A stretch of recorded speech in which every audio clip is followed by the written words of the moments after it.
course, you guys. Thank you. I knew you guys were chiming in for a reason. That's great. All right. So, guys, let's talk today about business as a mission or business as a ministry. BAM, we say. Okay. So, BAAM. I want you to write that down. That's an acronym that describes business as a mission or as a ministry. And I want you to think about how you're going to use your business as your business grows and progresses to help others. And, obviously you're going to help the people who are in your immediate environment, the people around you, your loved ones and your family. But thinking about even bigger ways that you're going to give back. What charities or how have you been impacted by the world? Or other people in your world who have gone through turmoil, and how could you possibly bring them more peace of mind? I mean, what is it all about anyway, guys? When we're all gone, what's the legacy you want to leave behind? What are people going to say? Are you going to leave behind a lot of people that are more happy and fulfilled? Or not, and hopefully you can impact a lot of people in your life and in a positive way. And that's what the goal should be of all of us, and especially the people in our immediate vicinity. Now, a lot of times you can impact people in a positive way through finances. And so, yes, I want you to be a bright, happy, positive person and a great role model for enthusiasm and positivity and optimism.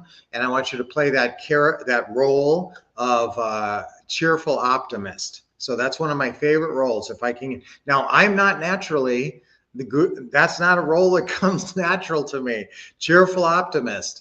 More, deep thinker or something would be more a role that I would fall into. But that's why you have to be aware of roles and say, you know what, I need more of that role. I need to play that role of cheerful optimist more.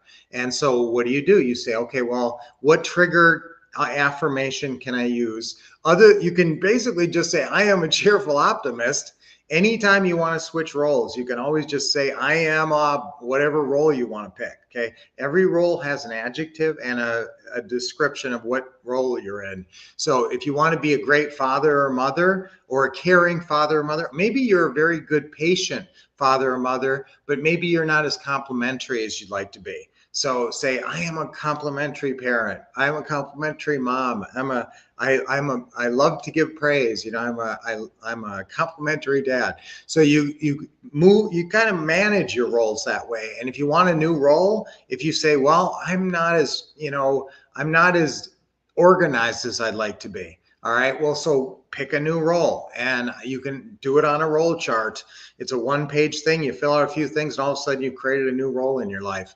So obviously organized, a detailed organizer.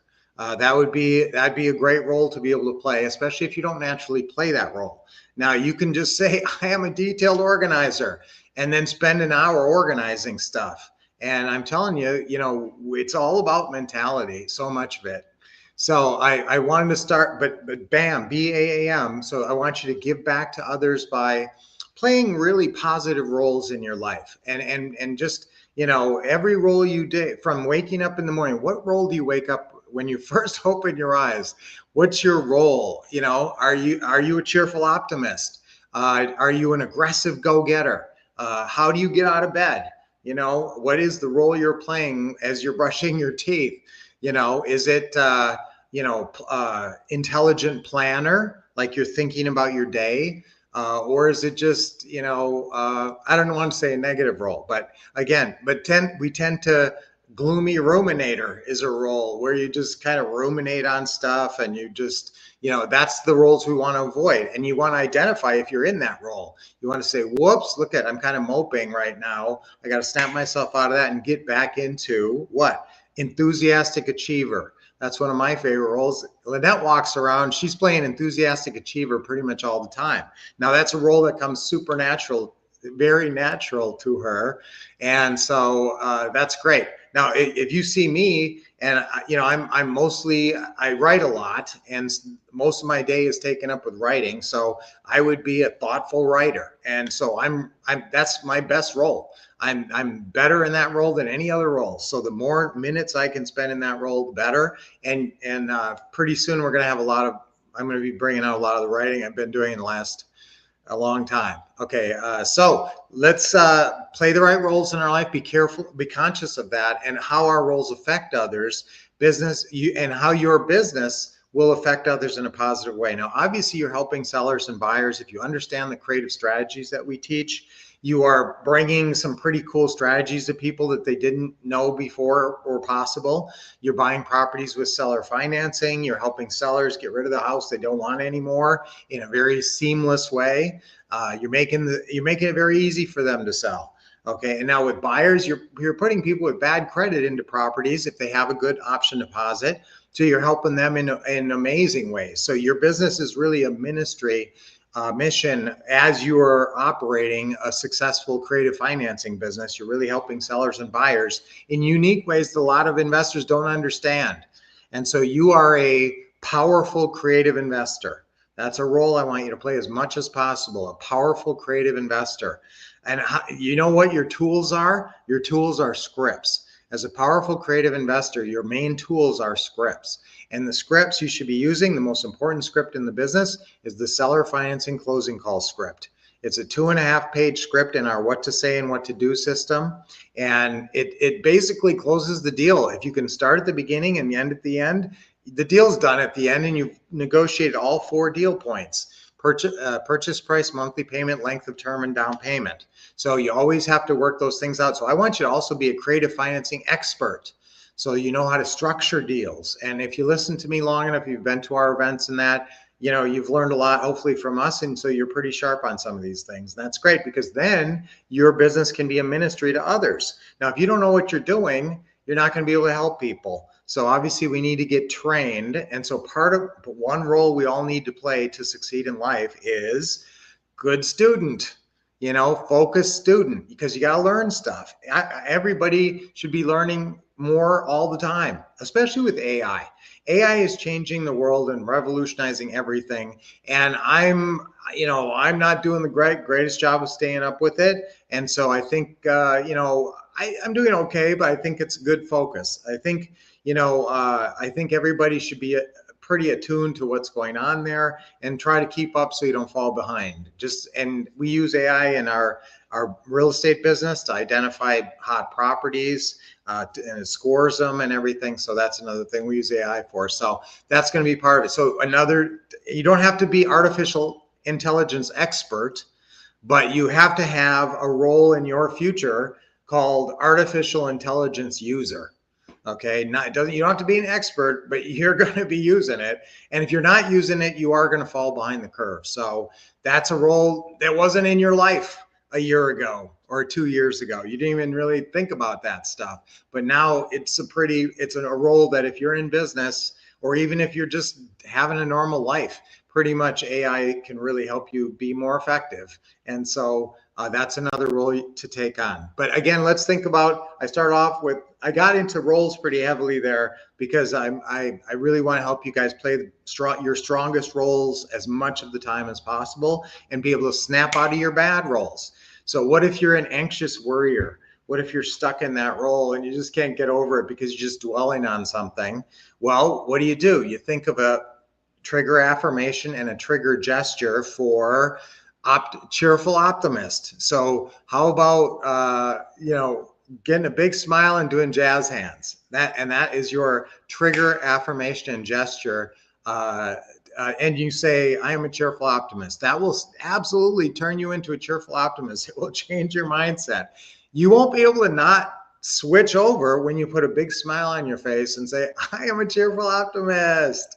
Okay, with some enthusiasm. When you say you're saying your affirmations with enthusiasm, and they will absolutely take hold. So even if you're stuck in some role where you're just not happy, like anxious worrier or a harsh judge, sometimes we get stuck and we're kind of negative for some reason, and we're harshly judging ourselves more often than harshly judging others. But anytime you're in that harsh judge role, is that a good role to be in? No. So let's be kind to others in our mind. Friendly neighbor, kind acquaintance, that's more of the roles you want to gravitate towards. And so if you're aware of that, if you're just aware that you play roles all the time, if you think I'm not playing a role, you're playing a role called the real me. Okay, I'm not playing any roles. I'm just me. You're okay. You're playing a role called just me now. Even if you're playing, if you want to totally break out of the world, you're going to play some role called wild partier or free spirit. Now I'm going to play this role called free spirit. Guys, roles are just part of the way that your human mind works. It's unavoidable, and you shouldn't want to avoid it. You just want to get good at it. You want to get good at identifying, understanding your roles, and playing them to the hilt with peak performance. That's the key, peak performance. Okay, so I went off on a tangent today, guys, on roles, and I love doing it because I love talking about that. Good morning. I know I had the mute on there, so thank you, guys. Bam, remember business as a ministry. That's important. I want you guys to be thinking about how you're going to be giving back.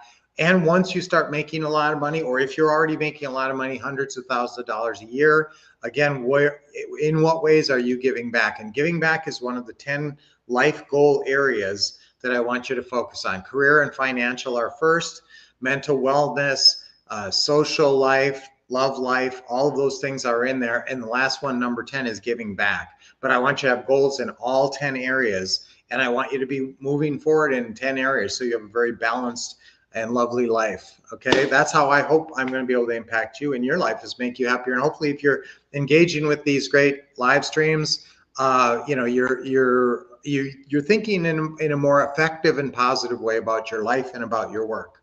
Okay, so bam, my business is my ministry. Okay, my business is my ministry. Let's say that 3 times on 3. That's our affirmation for today. Ready? 1, 2, 3. My business is my ministry. My business is my ministry. My business is my ministry. And that's true, guys, because when you start making a lot of money, you can just do so much more for people and give back in so much more ways when you just have more financial wherewithal. So let's all shoot for financial freedom. Everybody's expectation should be to achieve financial freedom in their life, for sure. Okay, 3 deep breaths. Nice deep breath in. Hold it a little bit, and good job. Another one. And exhale. And one more. All right, excellent. All right, guys, have a great day today. I know I ran long, so hopefully you're all going to have awesome days. Bam. Yes. Guys, I don't have any live events coming up before the end of the year, but very early next year is when we're going to do our next live event. I know you've been, kind of hoping for that soon, and yes, it's coming soon. And so you can look forward to that. All right, guys, so until we get together on Monday, let's have a great weekend. Play helpful, creative financing investor this weekend to a lot of sellers. Play that role. Remember, on your closing call, you're playing you're playing friendly neighbor when you're building rapport. You're playing business professional when you're just introducing yourself, and then you're going into deal maker role or friendly, or I kind of play a role that I call good shepherd, and where I'm kind of guiding people through the process, and I'm kind of, helping them and really trying to help them get through it. So different roles for different situations. All right. So guys, until I talk to you on Monday, keep expecting success, getting awesome training, and taking action.